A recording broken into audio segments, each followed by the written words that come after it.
This week, we finally got the explanation from Angel himself on why he thinks he ended up in hell. And despite the massive amount of lore we have for Angel's history dating back to long before the pilot, and back to when the show was just a subplot in a bigger webcomic called Zoophobia, it's still a huge shocking reveal with a lot to say about it. So stay tuned, because we're going to talk about how Angel supposedly killed his own father, what we know about him from the early development artwork, and what that might mean for Angel trying to redeem himself and get into heaven. Now, the third episode of Season 2 of Hazbin Hotel has Charlie trying to quickly redeem Angel after learning Serpentius made it into heaven. And while at first they just try to get Angel to copy Serpentius, they forgot two things. First, which we will address more at the end of the video, is Serpentius actually died. He didn't just do a good deed and end up in heaven, his hell form had to be killed first. And not just in the way that most sinners die and then regenerate, everyone was convinced that he was gone for good, the same way you would be if you died from an angelic weapon. The second thing is that they realized each sinner may need to make up for their own personal sins, and it's revealed that the big sin Angel thinks got him into hell isn't drugs or sex or even rock and roll, but instead Angel revealed the big thing that weighs on his mind is that he murdered his own father.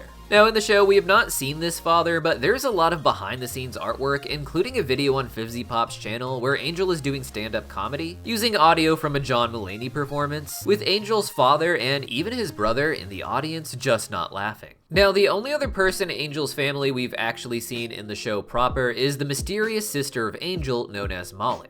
For those who don't know, in Season 1, when Charlie and Vaggie go to heaven, one of the angels in the background is a winner who is actually Angel's sister. This was well known from early artwork by FivzyPop, where she would depict Angel and Molly together. But outside of these wild background cameos, we haven't explored what Angel's family means to him on screen. But here is what we can tell you from Angel's history. Angel in his earthly life was known as Anthony, and he was part of an Italian mob family, with his father, of course, running the little mafia and having his children like Angel do work for him. This kind of backstory seems to be an interest of FivzyPop's, as we see the same thing playing out in Hell of a Boss with the story of Moxie and his father Crimson. Now, in this family, there's the father, who in Hell is known as Henroan, where he ended up with his sons Angel and even Angel's brother Arachnus. Molly, meanwhile, was even said early on in the live streams to be in heaven with Angel's mother, who as far as I know is not named or depicted anywhere like the rest of the family is. It would seem then that Henroan mostly focused on the mob business as being the duty of the men, keeping the women's souls clean enough that they both entered heaven without worry. Now, one thing to keep in mind before we go further with this behind the scenes and early development information is that a lot of this is old information and outdated. For instance, in the earliest versions of the Hazbin Hotel story, Angel was supposed to be more sexually open, and while he did have relationships with men and cross-dressed, he was also in a long-term relationship with none other than Vaggie. The point is that all of this information comes from long before the changes we had that made the cast what they are today, and some of it may not be valid. But at the very least, it's still fun to bring up, as you can find hints of where the story might be going with a new direction still. Before the Hazbin Hotel pilot, all of this was done as part of a story FivzyPop was putting together called Zoophobia, a webcomic that got a lot of popularity but also a lot of hatred. The show was meant to have a large ensemble, constantly shifting cast, and because of that, deep down the road there was supposed to be an arc focusing on characters from Hell, specifically our Hazbin Hotel cast. But none of them would ever end up appearing in the actual comic, which only ran for one volume before FivzyPop transitioned into working on the animated series for Hazbin Hotel. In some of the comic strips and early artwork, we see Angel with his brother Arachnus, who was meant to be a more important character in the Hazbin Hotel gang from what I understand. Apparently, Arachnus was a bit of a bully of a big brother, to put it lightly, and the two supposedly had a strained dynamic kept together by the idea of family obligation, like in a mafia. In one comic, for instance, we have Angel being tortured by an angel named Adina, where she is forcing him to relive terrible memories from his life on Earth. Among the ones making Angel feel anguish is Angel and his brother dying on Earth while doing a mob job, being gunned down as they try to shoot others. Until now, I had assumed that it was the mafia business in general that made Angel and his father and brother all end up in hell, but as we learned in the actual show, Angel murdered his own father.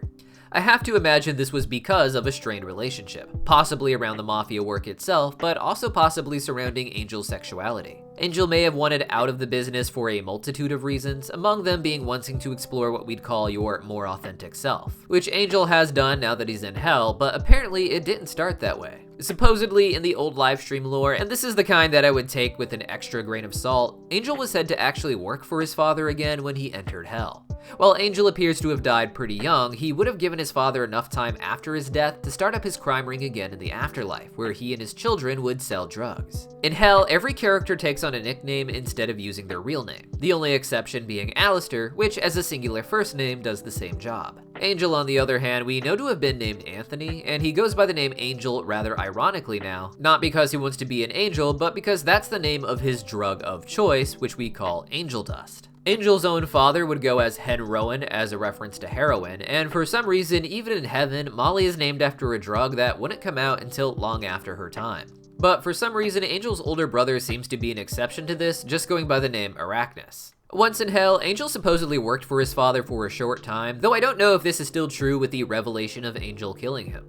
Maybe once in Hell, Hen Rowan let go of his anger and let Angel work for him, and maybe he held on to that anger, but through the obligation of family, he chose to give Angel work in Hell anyways, while also trying to make him suffer through their dynamic. Regardless, at some point, Angel would run away from this life in Hell in order to start over as an adult film star working for Valentino. Now, the big question is, if Angel's sin is that he murdered his own father, what can he do to get out of it?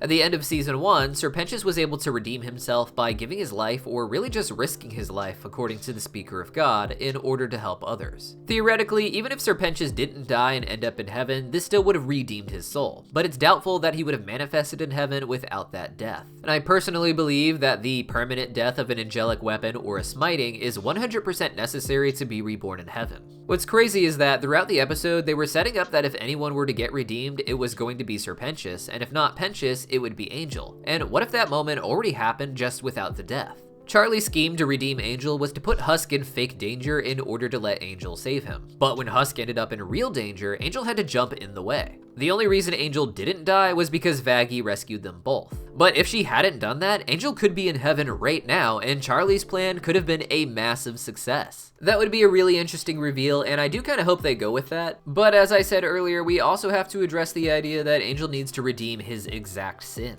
Of course, you could still just argue that in that moment, Angel learned that it was better to give up your life for someone you love than it is to take someone else's life for your own personal gain, but it really begs the question of how he would redeem himself. It's not like he can unkill his father or prevent someone else from killing their father to sort of mirror this in a redemptive way. To a lot of fans, however, Hell is believed to be a place you go based on how you feel instead of what you actually deserve. This is why Adam got into heaven, they say, as he simply thinks he's the best and he deserves to be there. Meanwhile, a lot of good people who live a decent life will still get into heaven, but a lot of bad people who know they did wrong or good people who blame themselves for everything would still go to hell. In the middle of those last two, we'd have people like Angel, who did things we might call wrong, such as killing his father, but who we might also understand as having needing to do that because of the place he was in, as it was unlikely that Angel could just run away and start a new life while also keeping the rest of his family safe from his dad. If it is more about the mindset of what you did instead of having to actually redeem yourself for something in particular, then Charlie's system of therapy might actually make sense, helping people come to terms with what they have done and eventually getting them to accept that they do deserve heaven more than some of the bad people that ended up there. But what do you guys think? And if you want even more Has-Been Hotel goodness, be sure to subscribe to the channel as we have a new video coming out pretty much every day with these Has-Been Hotel episode drops. If you want to get early access to any of our content, you can sign up at $5 a month here on our YouTube memberships page or over on our Patreon. And every week where they release new episodes of Has-Been Hotel, we'll be putting out all of my thoughts in audio form on the very first day. But don't worry, all of those audio segments will be cut down and turned into videos in the days that follow, so you won't miss it. In our early access program, we're also giving away early access to 2 new videos. The first being the sequel to the Atlantis video that I made before, where I finally dive into Atlantis 2, which a lot of you were requesting. And finally, I also did a big esoteric breakdown on the anime Magical Girl Madoka. Both of those will be released in the next month or two, however, right here on Cartoon Universe, or for the Magical Girl Madoka video, go over and check out our channel Random Universe. See you guys there.